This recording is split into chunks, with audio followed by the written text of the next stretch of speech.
Мұра 9 бөлім. Жасырын айна. Күздің салқын таңында компания ғимаратының алдына ұзын бойлы, сымбатты, салқын жүзді әйел келіп тоқтады. Оның қара пальтосы мен қолындағы былғары сөмкесі шен мен тәртіптің белгісіндей еді. Ол тергеуші Халида Қасымқызы болатын. Ішкі істер министрлігі тарапынан сұлтанның сұранысы бойынша арнайы шақыртылған. Тергеуші Халида Қасымқызы, деді өзін таныстырып. Қош келдіңіз, деп сұлтан қолын ұсынды. Аяру да басын изеп сәлемдесті. Бір сәтке Халида қызға сынайы қарады. Сосын жымиып, мен бұл жерге шындықты табуға келдім. Ешкімге жеңілдік жасалмайды, деді. Халида өзінің тергеуін бастады. Алдымен құжаттар мен қызметкерлердің іс-әрекетін зерделеді. Бауыржан ескі камера жазбаларын қайта қарап, файлдардан өшірілген бір бейнені қайта қалпына келтірді. Мына файл қараша айында жазылған, бірақ біреу оны кейін өшіріпті, деді ол. Бейне жазбада арыз түн ішінде Жанбикемен бірге компания сервисіне заңсыз флешка қосып отырғаны анық көрінеді. Бірақ бұл жолы олар жалғыз болмаған. Камерада үшінші бір адам, көлеңке тәрізді, елес боп көрінді. Халида жазбаны бірнеше рет қарап шықты. Сосын саспастан айтты. Бұл жай сатқындық емес, бұл үлкен жоспардың бір бөлігі. Сырттан біреулер ақпарат алып отыр. Сұлтан ойланып қалды. Бәлкім, бұл ата қайтыс болғаннан кейін компанияны қолды қылмақ болған топтың ісі шығар. Аяру үрейлене, демек, бізге қауіп төніп тұр ма, деді. Иә, бірақ біз үнсіз бақылап отыра алмаймыз, деді Халида.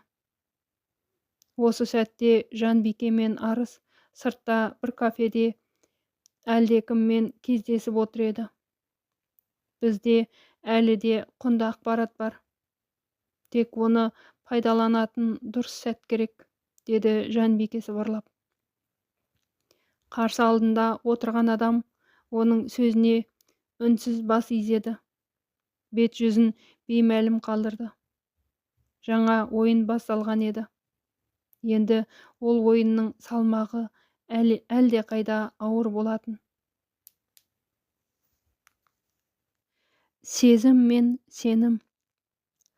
Сұлтан жұмыс бөлмесінде ойланып ұзақ отырды. Қолындағы ескі фотоны қайта-қайта қарады. Суретте ол бала кезінде атасы Абылқасыммен бірге тұр. Абылқасым атаның күлімдеген жүзі Сұлтанға бір ғана сөзді айтып тұрғандай еді. Сен әділет үшін жаралғансың, балам. Есікті жай ғана қағып Аяру кірді. Сұлтан орнынан тұрып, жылы жымиып, кел Аяру, саған бір нәрсе айтуым керек, деді. Аяру үнсіз тік қарап тұрды. Мен сені тек әділеттік үшін ғана қорғап жүрген жоқпын. Сенің адами қасиетің, шыншылдығың, сенімділігің жүрегіме жақын.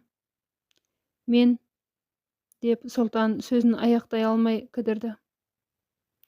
Аяру сәл жымиып, мен де сізге тек басшы ретінде емес, адам ретінде сенем. Сол сенім мені осы күнге жеткізді, деді. Сол сәтте сырттан асығыс Бауыржан кіріп келді.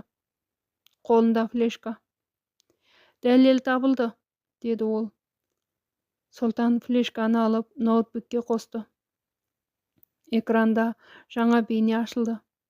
Онда Жанбике мен Арыстың белгісіз ер адаммен сөйлесіп тұрған сәті анық көрінді. бет-жүзі анық көрінбегенімен дауыс жазылған. Әлгі адам компания құжаттарының көшірмесін шетелге жіберуді бұйырып тұр.